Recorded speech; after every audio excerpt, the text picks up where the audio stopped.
Friends, ఈ వీడియోలో మనం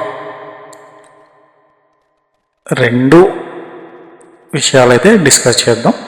ఫస్ట్ వచ్చేసి మనకు ఎస్ఎస్సికి సంబంధించి స్టాఫ్ సెలక్షన్ కమిషన్ నుంచి మల్టీ టాస్కింగ్ స్టాఫ్ అలాగే హవల్దార్ ఎగ్జామ్స్కి సంబంధించి టైర్ 1 ఎగ్జామ్ సంబంధించి అడ్మిట్ కార్డులు అయితే విడుదలయ్యాయి. మీరు అప్లై చేసుకున్న అభ్యర్థులు registration ID, date of birth ఇచ్చేసి మీ అడ్మిట్ కార్డులను డౌన్లోడ్ చేసుకోవచ్చు.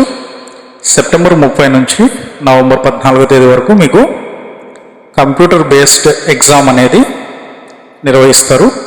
మొత్తం 9583 మల్టీ టాస్కింగ్ స్టాఫ్ హవల్దార్ ఖాళీలను భర్తీ చేయుటకు ఈ ఎగ్జామ్ అనేది మీకు కండక్ట్ చేయడం జరుగుతుంది. ఓకేనా ఫ్రెండ్స్?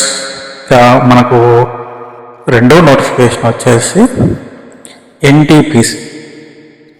ఎన్టీపీసీలో 250 డిప్యూటీ మేనేజర్ ఉద్యోగాలకు మనకు ఈ నెల 28తో గడువు అనేది ముగిసిపోతుంది.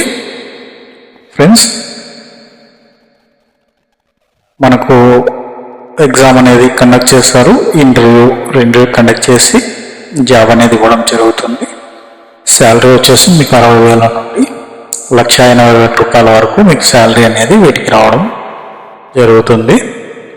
ఫ్రెండ్స్, వీటికి చివరి తేదీ 28, కేవలం 2 రోజులు మాత్రమే ఉంది. బీటెక్ చేసిన అభ్యర్థులు వీటికి అప్లై చేసుకోవచ్చు. ఎవరైతే ఎలక్ట్రికల్, ఎలక్ట్రానిక్స్, సివిల్, మెకానికల్లో 60% మార్కులతో పాస్ అయింటారో వారు వీటికి ఎలిజిబుల్ క్యాండిడేట్స్. ఓకేనా ఫ్రెండ్స్? టైం అయితే 2 డేస్ మాత్రమే ఉంది. లేట్ చేయొద్దండి, త్వరగా అప్లై చేసుకోవడానికి ట్రై చేయండి. టైం లేదు కాబట్టి ఒకవేళ మీ ఫ్రెండ్స్ కానీ ఫ్యామిలీ కానీ బీటెక్ చేసిన వాళ్ళు చాలామంది ఉంటారు, వారికి అందరికీ ఇన్ఫర్మేషన్ అనేది షేర్ చేయండి. మీరు వారికి చాలా హెల్ప్ చేసినట్లు ఉంటుంది, నాకు చాలా హెల్ప్ చేసినట్లు ఉంటుంది. మీకు కనుక ఈ వీడియో నచ్చినట్లయితే ఒక చిన్న like, subscribe. Thank you friends.